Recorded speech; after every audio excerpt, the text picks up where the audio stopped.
Before the world got their first historic glimpse at the Queens of Nashville, the world of country music was far different than it is today. You've got to bore a hole through the potato long way. Now we use a 5/8 inch bit. We use a 3/4 inch bit at our house. You get more pig in your tater. Yeah, that's it.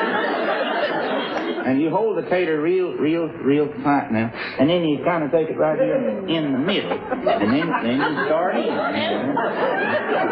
Today, country music isn't male-dominated, nor is it just confined to the hills and small towns of America. The music is a large part of contemporary society, and everyone seems to want a piece of it. What sets these ladies apart from the rest of the pack is their passion for music. They have been singing since childhood, and now are the standard by which country music is judged. I think country music has the same appeal that rock and roll music has. I think it's feel good, I can relate to this music. Unlike rock and roll, country music focuses more on lyrics, more on emotion, as opposed to just creating pure adrenaline. But I think there are a lot of artists in recent history that have really channeled into that, upping the ante, upping the energy level of country music, and it's really become noticeable. I mean, you used to go to a country concert and it was a band up there playing.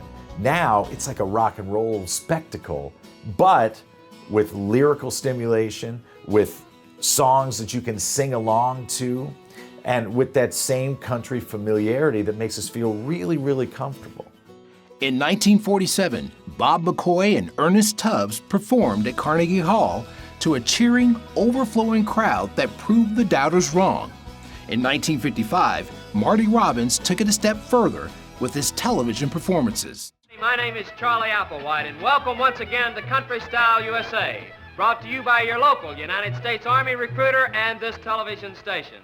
Country Style USA features the best in country and western music, and your favorite stars will be here for your viewing and listening pleasure. And now here he is, the star of our show, Columbia recording star, Marty Robbins. I'd like to find somebody who could be just halfway true, but I can't quit, I've gone too far, I'm deep in love with you. I'd like to pull up stakes and leave, that's what I'd like to do, but I can't quit, I've gone too far, I'm deep in love with you. If I knew then what I know now, I wouldn't be so blue. I'd quit seeing you long ago, wouldn't be loving you. In the 21st century, Faith, Reba, Miranda, Carrie, and Taylor are selling out stadiums worldwide to cheering fans because they are indeed the queens of Nashville. Is like being on a stage with the best role models I could ask for, just in terms of dignity and grace and longevity in their careers. And these people have written songs about their life, honestly and from an authentic place. And I think that's the definition of country music.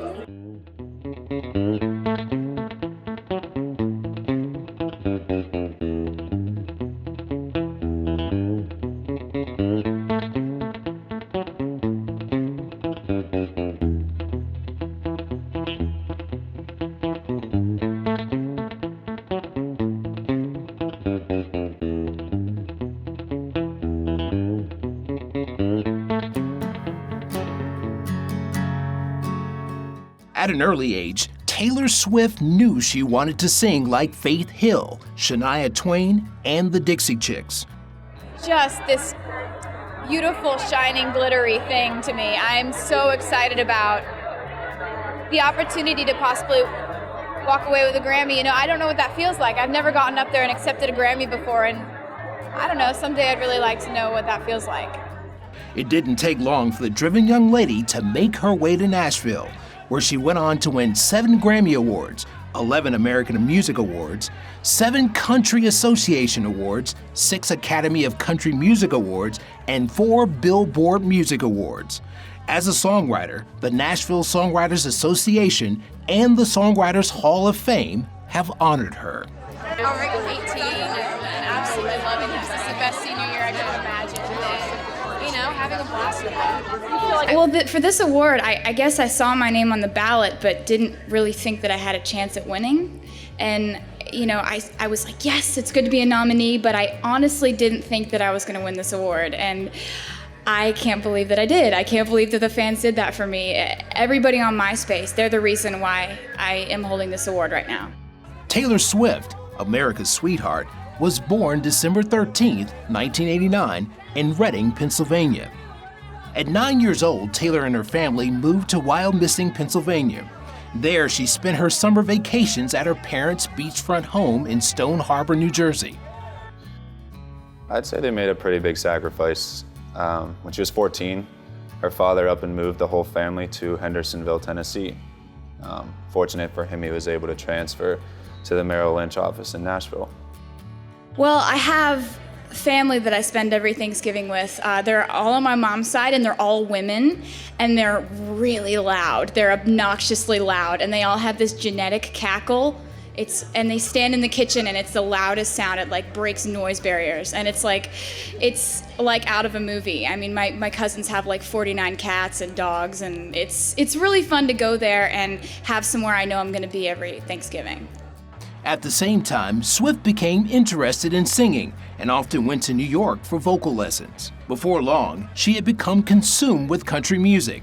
To hone her skills, she used all of her free time to perform at all kinds of events, from Boy Scout meetings and sporting events to local festivals and coffee houses.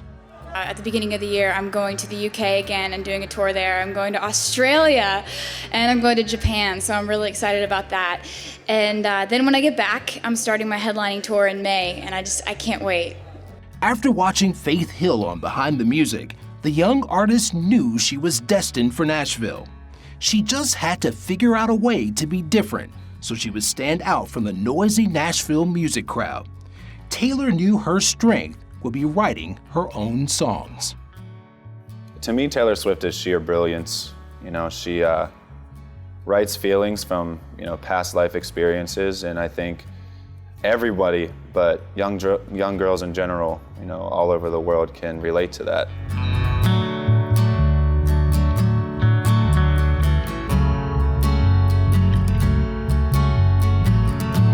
Yeah, I think Taylor's just wise beyond her years. She knew exactly what she wanted, and she had a clear vision of what teenagers wanted to hear musically. She also was super dedicated in trying to capture her own teenage years through her music. Songwriting for me is how I process how I feel. Sometimes I don't even know how I feel until I write it in a song. And I feel very lucky to have been able to write all the songs that I've ever recorded. And especially with this new album, writing them all, without any co-writers. I am very excited for people to hear it. One time I gave her an award on one of the shows, and she was one of the, two of my children, I got 8, but 2 of them are real Taylor Swift fans. And they're just so excited that I'll be up here working with her. But she's very nice. I think for me, I just live on the hope that if I keep on writing about my life, and my life is constantly changing, my music will also be changing as well. At 15, Taylor left RCA Records. She was ready to start recording her album, but her parents wanted her to wait a few years to split from her record label and manager. Before Swift, the record industry had no idea that there was a huge audience of young girls who loved country music. Country music that talked about teenage problems and life in general, and it's a success. In 2005, at an industry showcase at Nashville's Bluebird Cafe, Swift caught the attention of Scott Borchetta of Big Machine Records, who signed her to a record deal. Swift immediately got work. She wrote 3 of the album's songs, including 2 singles, and co-wrote the other 8 with various artists. The final product was released in 2006, her self-titled debut album, Taylor Swift. For me, performing Innocent on the VMAs was a great way to put a lot of it behind me, and I'm very happy about that. I was very grateful that I was given the opportunity to perform a song that nobody had heard before, and really happy with the responses that I got back to the song. That was wonderful. With the success of her debut album, Swift promoted the LP extensively. In addition to her own material, Swift played covers of songs by Beyoncé, Lynyrd Skynyrd, Eminem, and Rihanna. Many people have influenced her, including her grandmother, Marjorie Finlay, who was an opera singer. So right there, it shows you a lot about range. You know, people think they're just keyed into one thing, but sometimes it's opera or choir or classical, or it could be a million things, genres that fit into the genre that we know them as.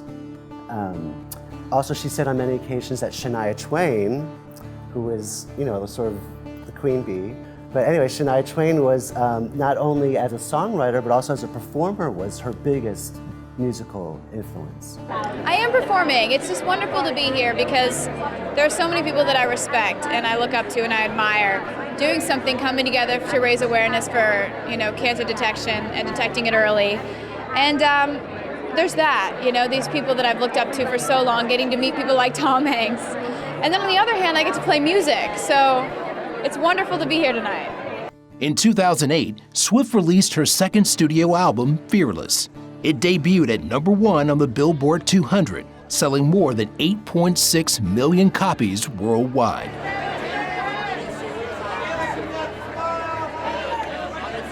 In 2010, Taylor Swift's Speak Now album solidified her as one of the best songwriters in country music. That album sold more than 6 million copies, and the tour was attended by over 1.6 million fans, grossing over $123 million. Despite all of her accomplishments, her most famous moment was the infamous clash between herself and rapper-producer Kanye West. Kanye said something like Beyonce's video should have won at that time. I kind of felt bad for Taylor. She looked like a deer in headlights. I kind of wish he hadn't gone as far as he did, but what are you gonna do? I thought it was hilarious because I love Kanye. I was just like, at first I was surprised and then I started laughing. I was just like, oh man, but I didn't think it was like, I mean, I can see if it was me accepting a award, I probably have been like, but overall I just kind of laughed, just kind of outside looking in type thing. I'm a huge fan of Beyonce as well. You know, I actually, if it's jumping off topic, you know, in that direction, I favor Beyonce more so, you know, so it's an honest opinion. You know, I think that was out of hand, definitely, because you should be able to respect artists in any genre, especially when you've got Taylor Swift at, what is she, 19, 20, something like that, with, you know, the range of success, you know, that she's covered in a matter of 4 years. You know, it took Beyonce how long to get to that spot? You know, platinum records, millions and millions of copies of every single that she's released. And I think that was definitely just stepping out of hand. And, you know, part of me thinks that, you know, Kanye's side of that was a little bit of jealousy, you know, but either way, it was overstepping a huge line. At 23, Swift already has a lifetime of achievements. Although she's known for her narrative songs about her personal experiences, she has also proven to be a great actress as well.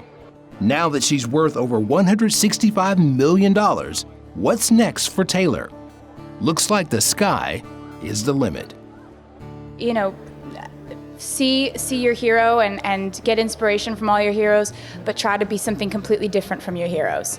You know, for me, I think that, you know, writing my own songs was a way to you know, create what I wanted to create and music about my life, and that way it kind of became just a diary put to music every time I put out a new record.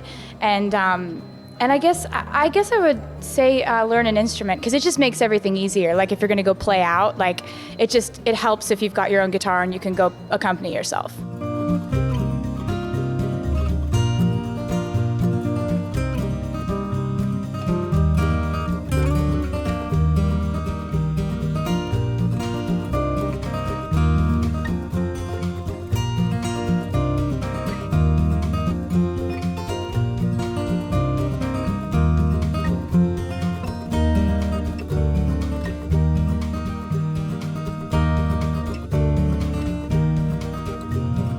In Faith Hill's 19-year career, she has sold over 40 million records worldwide, had 13 #1 singles, and 20 #1 videos. Has there ever been a more exciting female artist than Faith Hill? I mean, the hits, this image of beautiful wife, loving mother, Tim McGraw right by her side, the fact that she clawed her way up through the music industry, never let go of her dreams. That's exactly what you want in a country music superstar. She's it. She's all of it. And on top of it, she's one of the most beautiful women in the world. Faith Hill is the first female artist to have not one, not two, but 3 consecutive #1 albums on both the country and the pop charts. Think about that. And she did it at a time when country and pop were just starting to come together. She's one of the ones that kind of blurred the line. Kenny Chesney, Shania Twain, all of them have obviously pretty much just erased the line by this point. But Faith was the one that got pop listeners to say, hey, I like this. She may be country, but I like this a lot. Hill is the only female artist in history to have 3 consecutive albums debut at #1 on Billboard's pop and country charts. One of the biggest country stars of the 90s and the 2000s was Faith Hill. She took full advantage of the inroads that Shania Twain had made, crossing over into the pop music side of things. And she actually capitalized with some country songs that actually had crossed over and became pop sensations. So subsequently, she had some very huge tours, and she was one of the biggest stars that the country music scene has seen in a long time. But this Queen of Nashville did not stop there. The Grammy Awards, the Academy of Country Music, the Country Music Association, the American Music Awards, and the People's Choice Awards have also honored Faith. In 2001, Faith was named one of the 30 most powerful women in America by Ladies' Home Journal. In 2009, Billboard named her the #1 adult contemporary artist of the decade. I tell you what, there aren't too many artists that would have the confidence to go as commercial as Faith Hill has. I mean, think about it. There hasn't been a magazine cover, I don't think, that she hasn't appeared on. She's been a cover girl for Revlon. She has fragrances. You name it, and she's got her perfectly manicured hands in it. Audrey Faith Perry, aka Faith Hill, was born on September 21, 1967, in Ridgeland, Mississippi. She began performing at age 7. She had a defining moment at age 9 when she had the fortune of attending an Elvis Presley concert, which inspired her to become a performer. Not long after arriving in Nashville, Faith auditioned to be a backup singer for Reba McEntire. Unfortunately, she didn't get the gig. Instead, she went to work at a music publishing firm as a receptionist. Well, if you want to be great, you have to immerse yourself in the music and the culture of the city. And it is an electrifying city, and it just draws, it's like a magnet for great singers. For anybody that's been to Nashville, Tennessee, there is nothing like walking down Broadway, 10 o'clock at night, past one bar after another, each bar filled with people, and on the stage, and the stages are usually right in the corner, right by the front door, there's always a band playing. And the bands in Nashville just seem to have heart. They seem to have just a genuine love for the music they're playing, and a lot of the music they're playing is their own lyrics, their own music, their own works of art. And you feel that in Nashville. I think that's what makes the city so magical, so special, so legendary when it comes to music. And another great thing I love about walking down Broadway is that the people that you hear from the street are the people that are going to be just a few blocks over at the Ryman Auditorium in 10 years. You know, that's just the way Nashville works. Nashville takes care of its own. Nashville makes dreams come true. It always has. It always will. It's the heart of country music. Eventually, Faith did land a job with her idol Reba McEntire, but it wasn't to sing. Instead, it was a gig packing fan club merchandise. No doubt about it. If you want to make it as a country singer, you have to go where all the action is, and that's Nashville. Music publishing executive Daniel Hill married 20-year-old Faith on July 23, 1988, after dating for more than a year. Even though she was married, Faith still dreamed of a career in country music. Well, Daniel Hill was a Nashville record executive, and I believe specifically he was in music publishing. Pretty clear that Danny felt Faith had her doubts.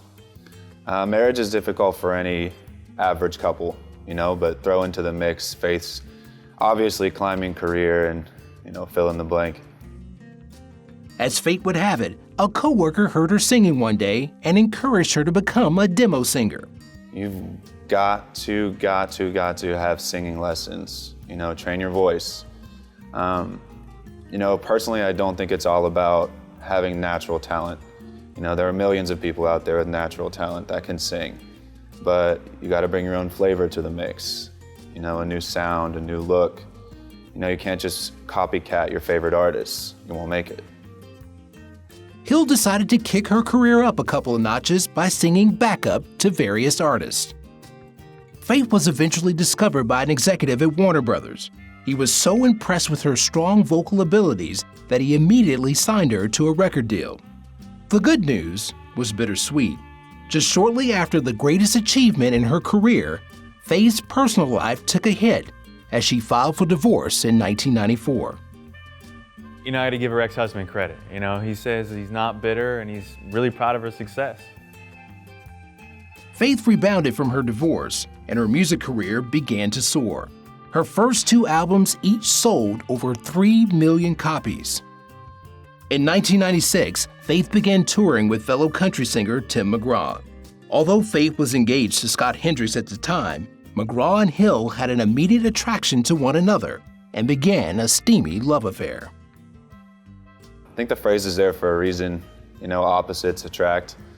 Tim's more of the guy, you know, roll out of bed, throw on a t-shirt and jeans and goes about his day in front of thousands and thousands of people. And, you know, Faith is over here.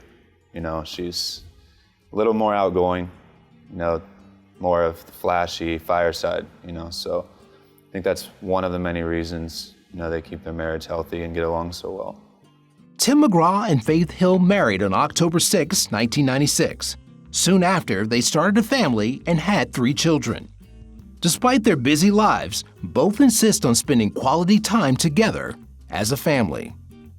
Faith Hill and Tim McGraw have been together since 1996, and they've had to make it work. It's difficult to do that within the music industry.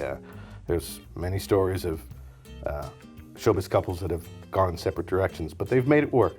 And one way they've done it, or at least they've admitted to doing this, is going on date nights to sort of remove themselves from all the glitz and glamour and sometimes the troubles of being under the scrutiny of the showbiz lights. And even Tim McGraw years ago quit drinking so he could focus on the family. And those things, among others, allowed their relationship to get closer and has allowed them to be a formidable duo. They're a strong team and they're 2 of the biggest country acts the world's ever seen. You have 4 girls in the house, I know, so that's you a have lot. a tough job. No, it's always Valentine's Day with you, baby. Oh, come on. Oh gosh, I don't know. We've done pretty simple, to be honest with you. Nothing real extravagant. Nothing crazy. No, you know, our best times are just to hang out of the house with the kids, you know, and that's what we try to do is something like, I mean, every now and then we'll go on our date, but our date nights are usually during the afternoon. 12 o'clock in the afternoon, having lunch on a Tuesday and going to a movie. Yeah. One of the best rules they have, in my opinion, is that they have a rule where they are adamant about not being apart from each other for more than 3 days at a time. Now, that's a good rule, you know, because I think, you know, it helps you from straying when you're on the road. You know, you could be all alone and you could have a lot of fans, adoring fans who love you. And so if you make sure you're together a lot, it helps, you know. Yeah, we went to see Rod Stewart one year when he came through Nashville, and I remember he was going into his encore and he was just about to sing Hot Legs. And you pulled me out of the seat and I was like, what are you doing? I have to see what Rod Stewart sing Hot Legs. And then you blindfolded me and put me into the car, went to the airport, got on a plane. And we're gone. And I forgave you once we got to where we're going. Yeah. In 1998, Hill released Faith, a pop country hit that sold more than 6 million copies. She immediately followed that up with another CD titled Breathe, which sold 10 million copies and garnered her 3 Grammy Awards. First of all, I heard that she changes diapers right before she even goes on the stage, which is amazing but she's dedicated to that balance. She's dedicated to making her family situation work while enjoying her career at the same time. And it looks like she has hit her stride and, making it all work. In 2000, Faith found her career in high gear, being featured in television commercials, performing at award shows, becoming a cover girl, and winning the CMA Female Vocalist of the Year award. Collectively, they've sold 70 million albums, won 8 Grammy Awards, 14 Country Music Awards, 14 American Music Awards, 7 People's Choice Awards, and 26 Academy of Country Music Awards. Please join me in welcoming Tim McGraw and Faith Hill.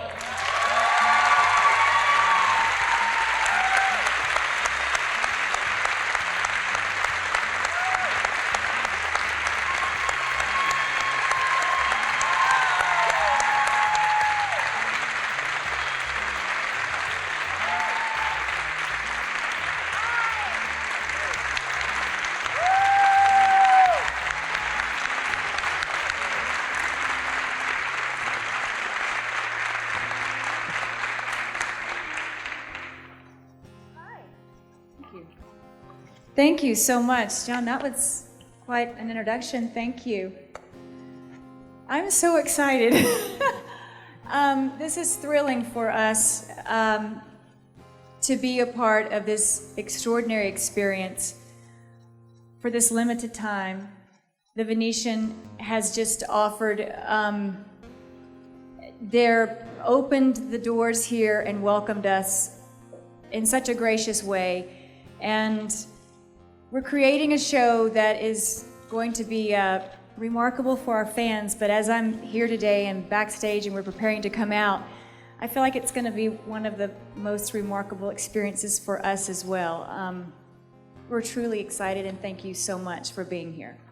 Faith Hill, along with her husband Tim McGraw, has been on a world-trotting, whirlwind, worldwide tour.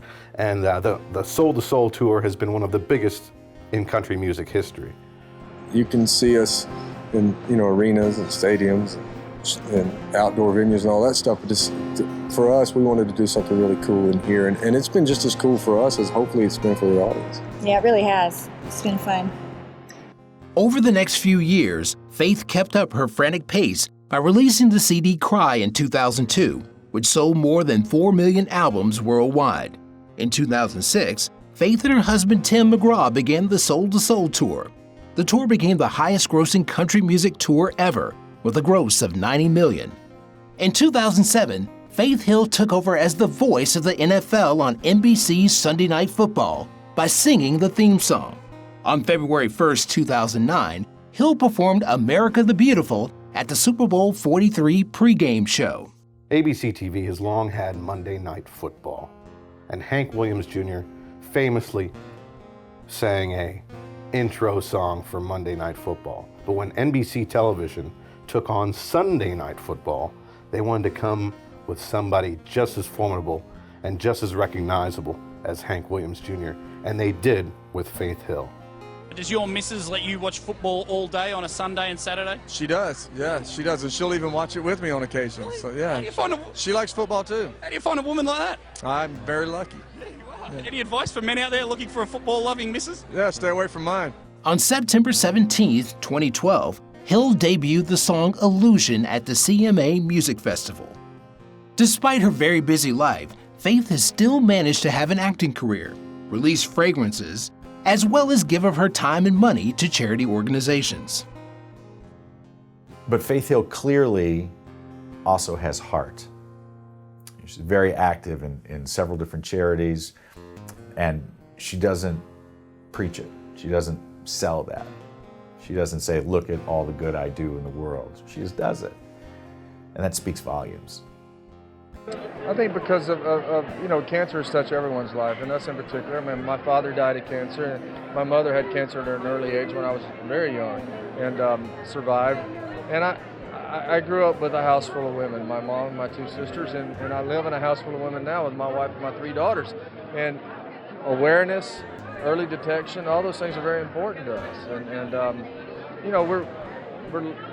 lot of people do a lot more work than we do. But we're lucky that we have a position, that we have a podium that we can put a face on it and bring attention to it. And that's what we're here to do, and that's what it's all about. For a celebrity, I guess, in a position that we're in to get these kind of awards. Is this your first joint award? That's non-music related, yes. Sorry. Yeah. And what does that mean to you to share this with Tim? Oh, yeah. Well, because we've gone through this together as a family, and it was difficult to get the news of Tug, and it was difficult to watch him fight, for the last 6 months of his life. So from that came a great deal of knowledge and dedication towards cancer research, quality of life, and we do that together. So anything you can do together, it's good. Even though Faith has reached megastardom, she's still the girl next door, ambitious and driven as ever. One of the things I write about in my books is finding that family-work balance. It is so hard to do that, which is why it's so admirable and so rewarding when we see people who have achieved that balance. Because let's be honest, when you're chasing your dreams, regardless of how big or small they may seem, there are a lot of things that get pushed to the side. And to make sure that your family is not one of those things that gets pushed to the side is a real accomplishment and a real medal of honor for people that can do that. Faith has managed to achieve incredible success doing what she always wanted to do, but even more importantly, achieve success as a mother and a wife.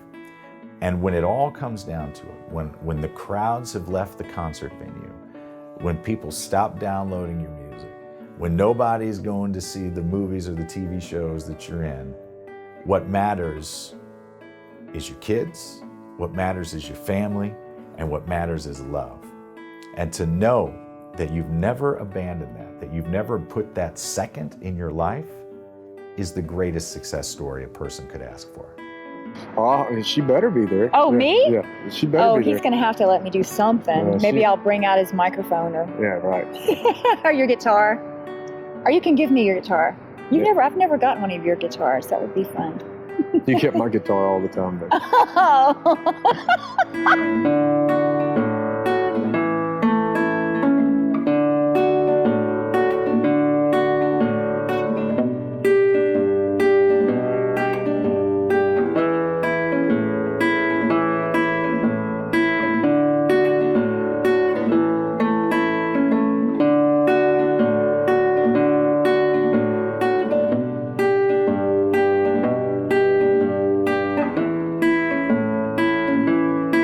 Reba McEntire was born on March 28, 1955 in Kiowa, Oklahoma, to the parents of Jacqueline and Clark McEntire.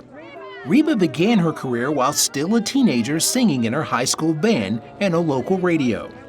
She was heavily influenced by the country music of Bob Willis, Merle Haggard, Dolly Parton, Barbara Mandrell, and Patsy Cline. The quintessential success story in country music is Reba McEntire.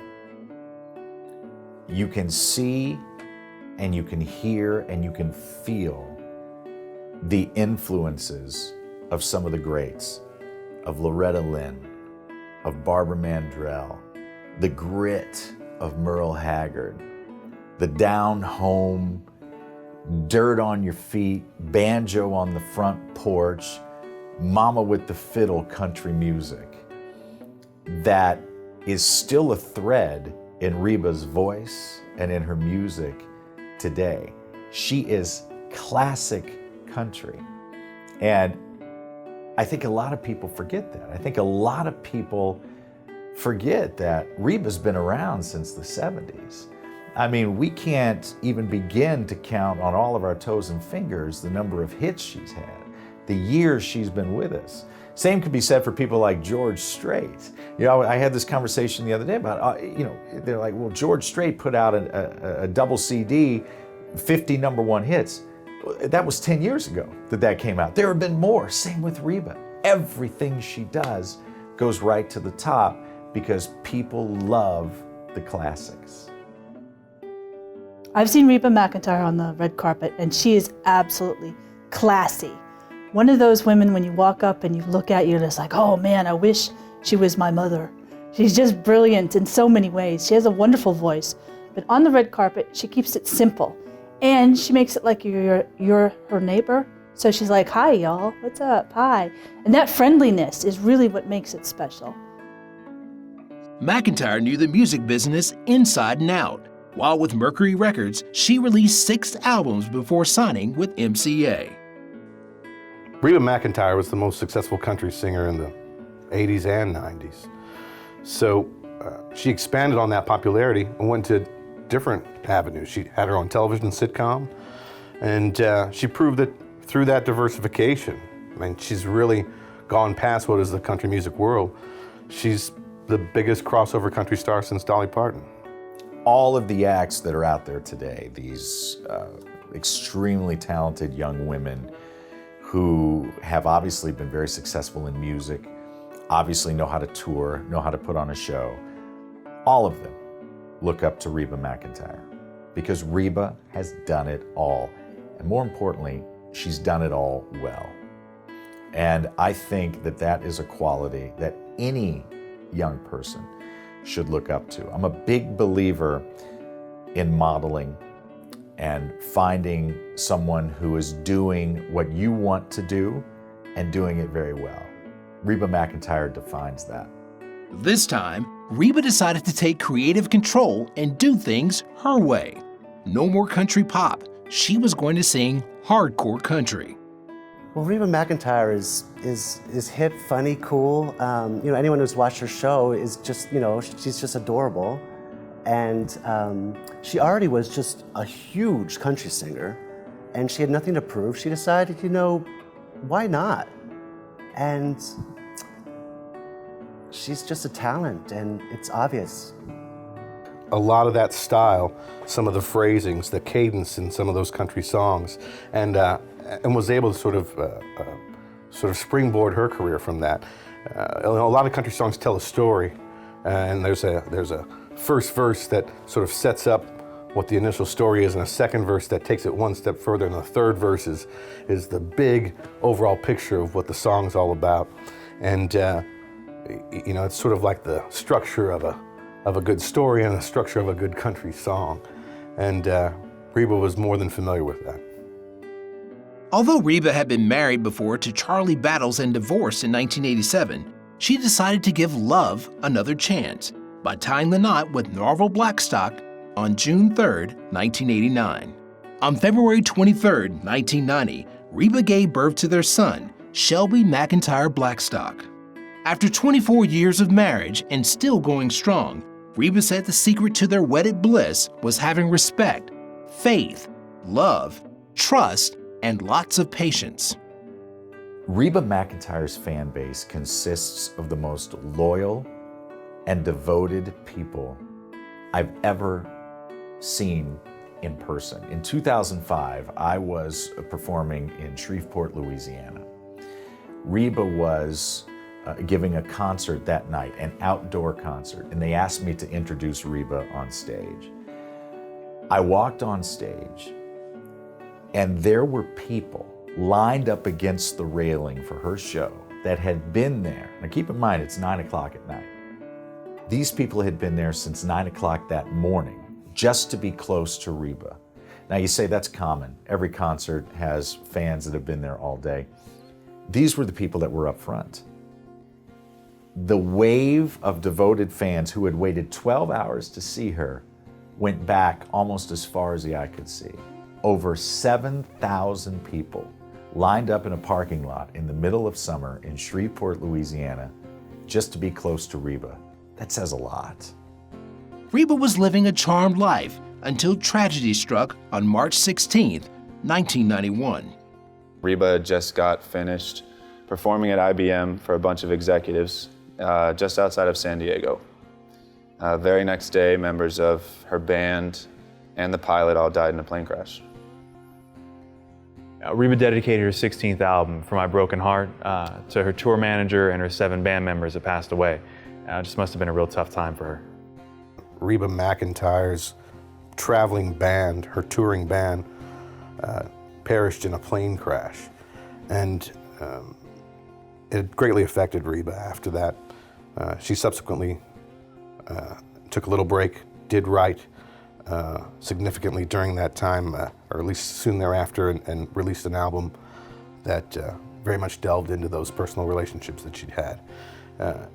The connection between an artist and their touring band is usually very close. They're on the road a great deal. They spend a lot of time together. They forge very strong relationships, and Reba was very close with a lot of good friends that had passed away in that plane crash. With her music career soaring, McEntire became interested in acting. She co-hosted on Good Morning America, and in 1990, she landed her first film role playing Heather Gummer in the horror comedy Tremors, starring Kevin Bacon. Because the acting side of her career, by any definition in show business, is beyond successful.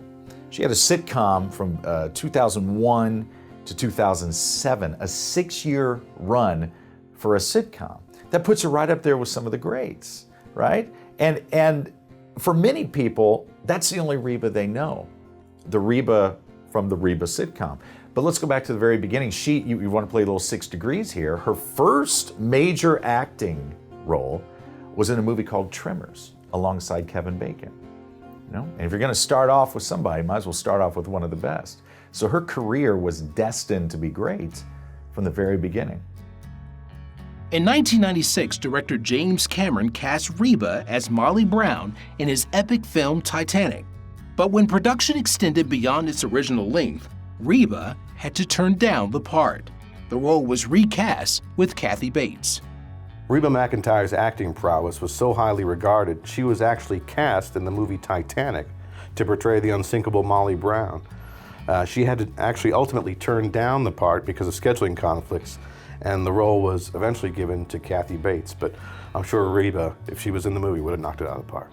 When you talk about Reba the actress, we're not the only people that take note of her on-screen talent, of her on-camera talent. James Cameron actually tapped Reba McEntire for the film Titanic. She was to play the role of Molly Brown, who went on to be played by Kathy Bates in the film.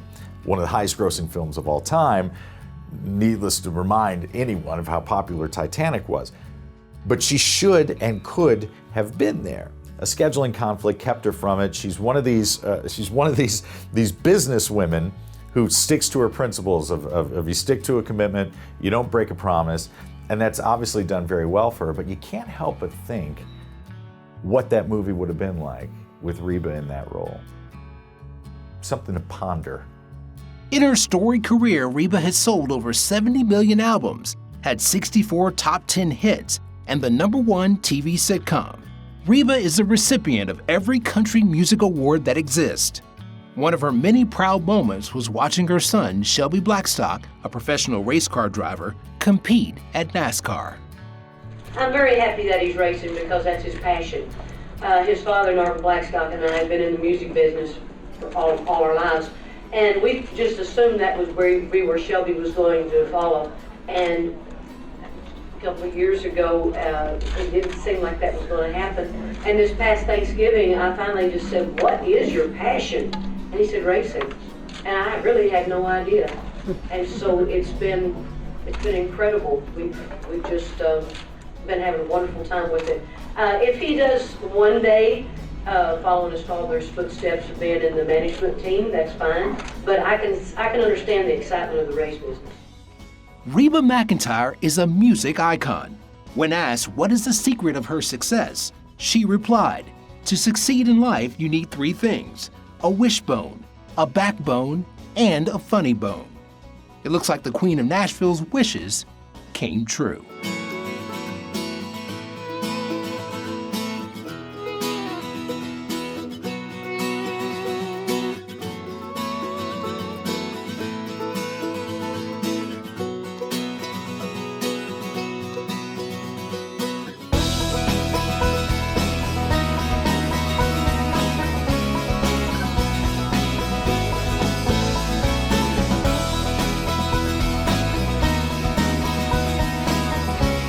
In country music, partying is normally associated with male artists and their rowdy friends, but Miranda Lambert is changing all of that.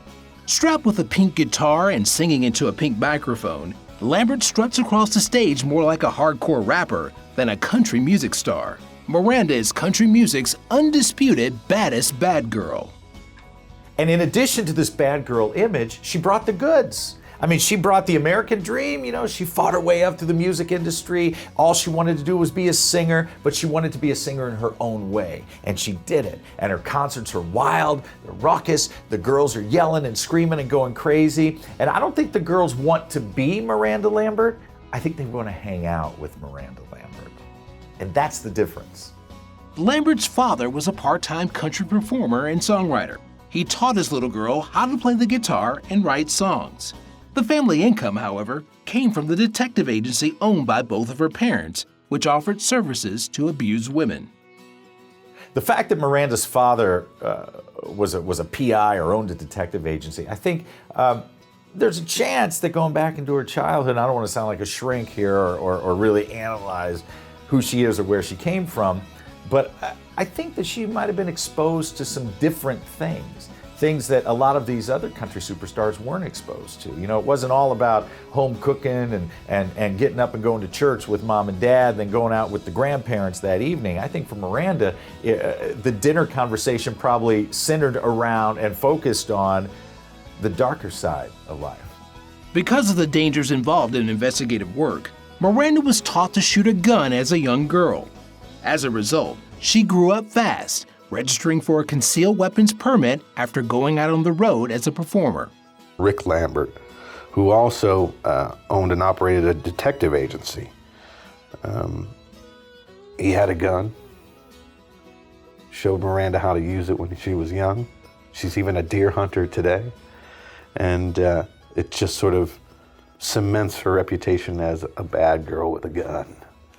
At the tender age of 21, Lambert released her first major label single, Me and Charlie Talking, off the high-intensity Kerosene album. The album went on to sell over 1 million copies, and Lambert became an instant phenomenon. When asked about her hard-hitting persona, Miranda replied, "I don't write about angels, Jesus, happy days, or kids. I grew up drinking, cheating, and love gone bad." Miranda's appeal really comes from the fact that she's the complete opposite of what we see these country music female superstars to be. I mean, think back to your Loretta Lynn's and your Tammy Wynette's. These were women that were the quintessential girl next door, the perfect wife, the perfect mother. That's what they knew, that's what they lived, that's what they sang about.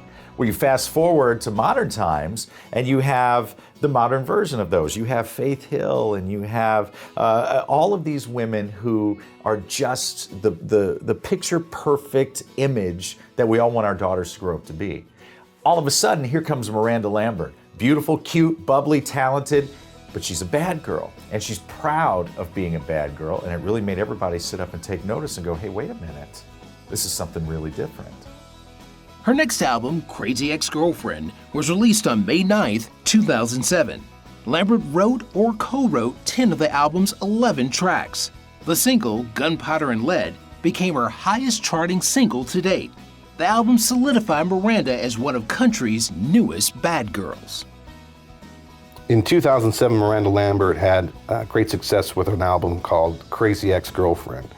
And that album actually cemented her reputation as one of country's bad girls.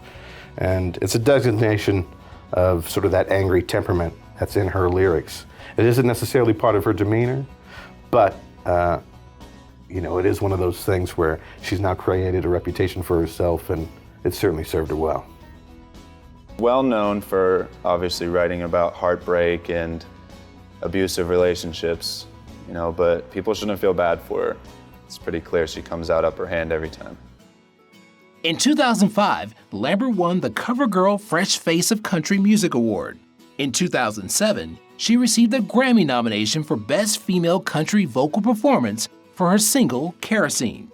In the same year, she also won the Top New Female Vocalist Award at the Academy of Country Music Awards. 1 year later, Miranda won Album of the Year at the Academy of Country Music Awards for Crazy Ex-Girlfriend. Miranda has really achieved great success in not only country music, but the music scene in general. And she's been rewarded for it, obviously. I mean, she's racked up multiple awards. I think the reason being because she gives us everything we want. You know, we can safely sit back and really move to her music. We can look at her and say, you know what, that's a pretty girl. That's an attractive girl. Her concerts or parties, they're fun, they're interactive, they're loud. It gives us a chance to really release. And the videos are entertaining. So she brings it all and she puts it right there for you. And she can be the bad girl without you having to be the bad guy or the bad girl too. In 2009, Lambert released her third album, Revolution, which she co-wrote all but 4 of the album's 15 tracks.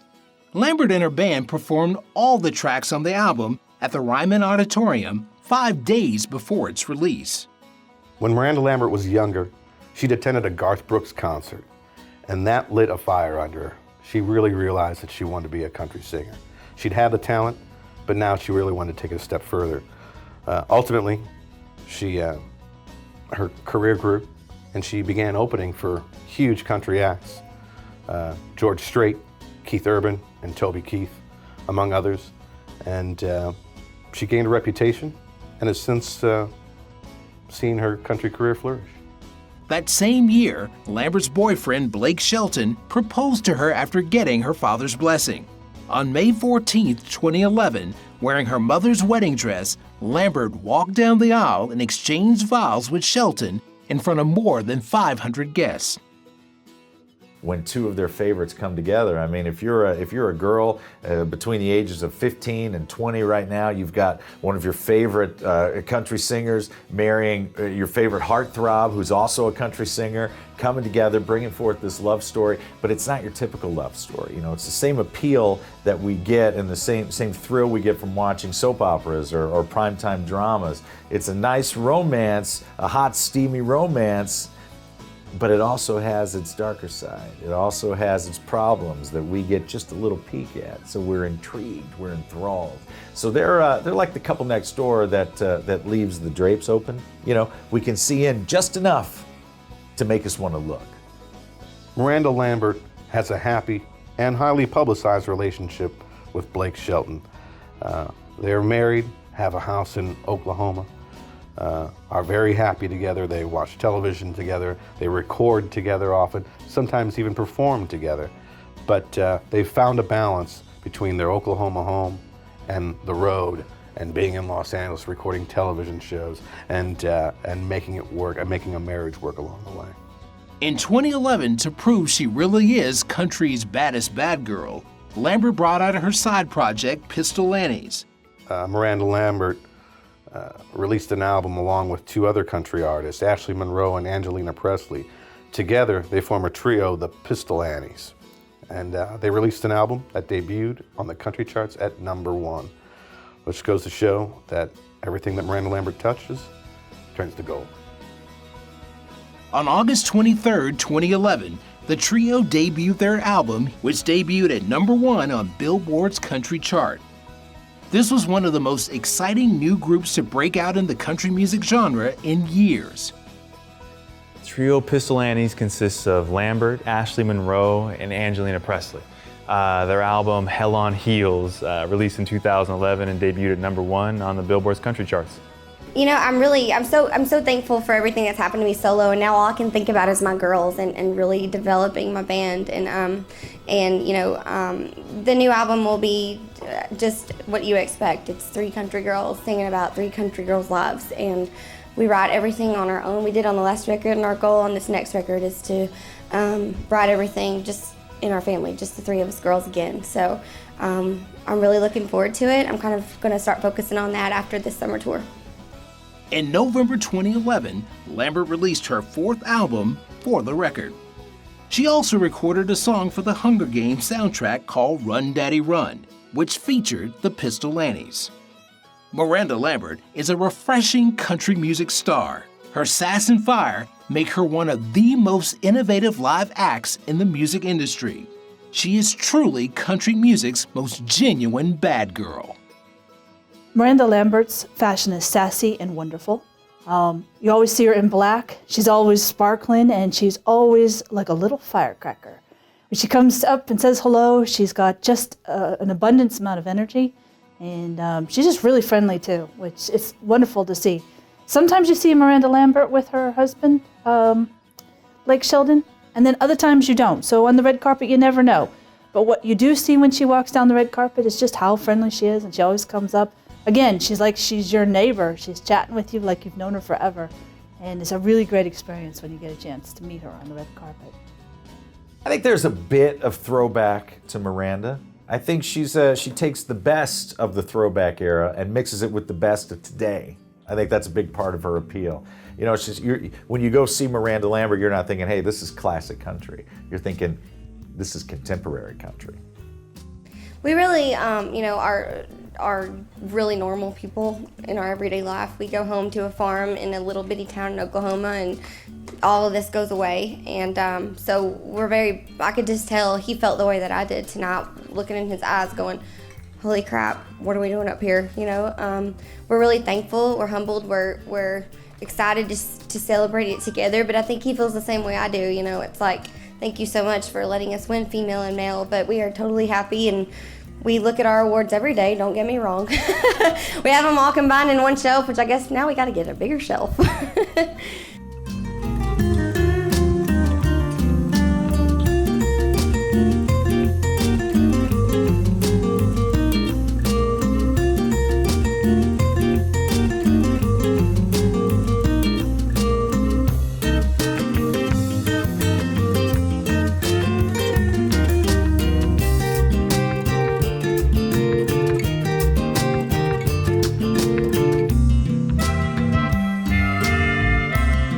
Carrie Marie Underwood was born March 10, 1983, to parents Stephen and Carol Underwood in Muskogee, Oklahoma.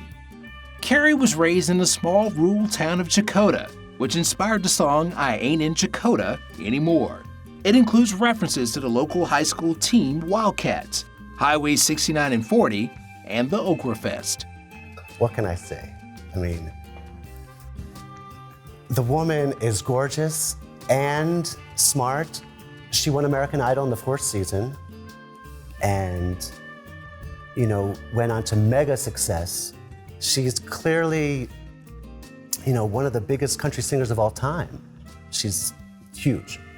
Ironically, after high school, Underwood decided to go to college instead of pursuing a singing career.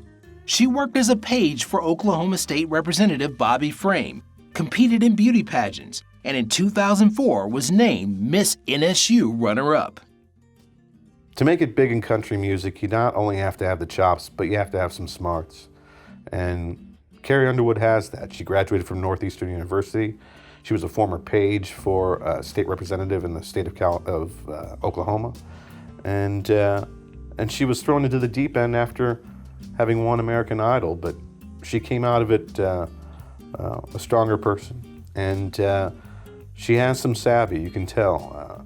She's parlayed that experience and that success and made not only a huge career out of it, but now she is a huge brand and is going on worldwide tours.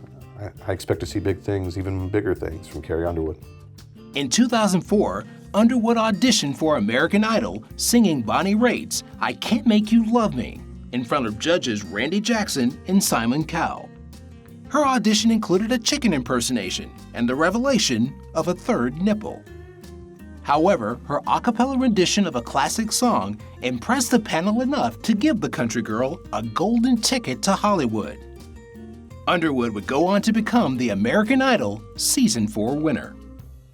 And when I was on the show, we made it to the finale, and we were getting ready for it and all that stuff, and somebody comes up to me to explain the pyro, and they're like, okay, whatever you do, whoever wins, you have to like get to the front of the stage immediately. Tell the hair and makeup people not to put hairspray in your hair. And they totally did, and I told them, I was like, no, you can't put hairspray in my hair. I'm gonna blow up. It's not for the faint of heart, that's for sure. You gotta get out there. I mean, you gotta be seen, you gotta be willing to talk to everybody. You know, go to every audition, learn from your mistakes, move on. Carrie Underwood is the first country singer to win American Idol, the television show. When she hit, she was a huge sensation. Her career took off. Everybody wanted a piece of her, and she's handled things really, really well. You know, she was a recognizable face immediately, and she's sort of has that, you know, down home, sweet as apple pie persona, and the masses eat it up. And you know, she actually has a great deal of talent, and it comes across. And you know, those are the people that actually make it in this industry. It's not just having the wherewithal and having some talent. She is very much the whole package. America and television executives wanted to create superstars. The executives wanted to create an outlet and a competition show that America would sink its teeth into. They did it with American Idol. They're doing it with The Voice. They're doing it with So You Think You Can Dance. They're doing it with all of these shows. And the reason being is because they wanted to manufacture superstars. And they did it, Kelly Clarkson. But Carrie Underwood is the one that really stands out. She became a sensation because America had the opportunity to make her a sensation. How? By voting. And that makes us feel like we're a part of her success. Underwood's debut album, Some Hearts, was released in November 2005. It is equal parts soft rock and country. Her second album, Carnival Ride, was released in October 2007. Carrie Underwood, well, she's won 6 Grammys, 16 Billboard Music Awards, 7 All-American Music Awards, and 10 awards from the Academy of Country Music. I think it's pretty fair to say that her success train is moving right along, and she doesn't plan on getting off it anytime soon. It's really tough to compare people like Carrie Underwood to anyone else, especially when you're talking about artists who have jumped over that country music fence and joined us over here in the world of mainstream pop and top 40 music. But there's a lot about Carrie Underwood that we saw not too long ago in Faith Hill or in Shania Twain. You know, these women that young girls wanted to be. They created anthems for this new generation, and Carrie Underwood kind of took that torch and really ran with it. At the 2009 CMA Awards, Underwood was named Entertainer of the Year, making her the only country female artist in history to win this award twice. And I think she put a nice contemporary touch right on top of it. She polished it up, and she said, hey, look, I look like a pop star. I look like a cover girl. She is a cover girl, but she's a country sensation.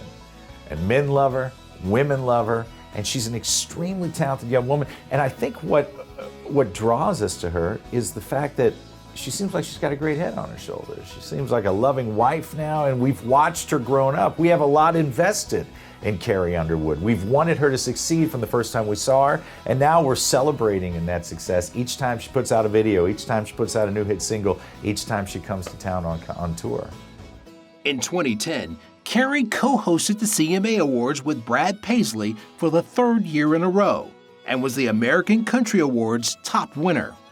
Well, it's interesting how the entertainment industry has suddenly paired Carrie Underwood with Brad Paisley. I think Brad might be the male equivalent to Carrie. I think he has the same kind of following. I think he has the same kind of wholesome appeal. And they have this really nice rapport together, which we don't see a lot, you know, especially in award shows, for example, which they've hosted, I think, the CMAs 3 times together now. And you see hosts crammed together. And if that chemistry isn't there, you can't fake that on television. I've been in situations myself where I've worked with hosts where it was purely business, and then I've worked with other hosts where there was a nice friendship off camera, and you can really see the difference. And these two share the same sense of humor, they share the same respect for country music, the same respect for their fans, and that really shows. She was also voted on the People magazine's 100 Most Beautiful People list for the 4th year in a row. In that same year, Victoria's Secret named her legs the sexiest legs in Hollywood. American Idol has been a solid vetting process. You know, if you make it through all those auditions and that whole competition and win the whole thing, it's a strong validation.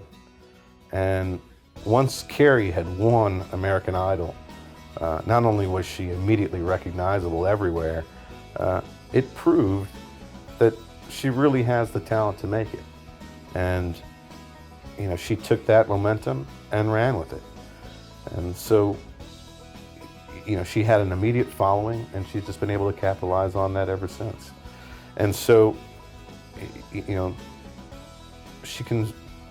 we can see her career trajectory even going up from here. After taking the music industry by storm, Carrie decided to make her acting debut, playing pharmaceutical rep Tiffany on How I Met Your Mother in 2010. In 2010, Carrie Underwood branched out to a role on television. She played a pharmaceutical rep on the television series How I Met Your Mother. And it was just a quick cameo appearance, but she proved that she has some acting talent as well. But it's one of those things, she's not only recognizable and popular, but she's won it on even the most popular television shows. They gave her a shot, and she was good on the screen. And I think Carrie Underwood is one of those performers, and I use the word performer instead of singer because she comes at us from so many different angles, you know, that is just going to continue to branch out, you know, and everything she does, we're really entertained by. And good entertainment is so hard to come by these days. When she was on How I Met Your Mother, for example, she was great. Small part, but she fitted perfectly, you know, and like I said, we want Carrie Underwood to succeed in whatever she does. Since winning the 4th season of the world's biggest talent show, Carrie Underwood, a shy singer with a goofy sense of humor, hasn't looked back since selling 11 million albums. When Carrie Underwood was on American Idol, Simon Cowell was still one of the judges. And Simon is a tough critic. There's no question about that. He's had that reputation. But he knows when someone has the talent to make it. And he saw that in Carrie Underwood. And now, obviously, you know, the masses have seen that talent come through too. He's a strong critic, but he's got a good eye for talent, and Carrie is very much that. She's talented. Faith Hill, Reba McEntire, Miranda Lambert, Carrie Underwood, and Taylor Swift all have talent and the will to succeed in common. They've each overcame obstacles that got in the way of their country dreams. They found their voice, wrote their songs, and entertained their fans around the world.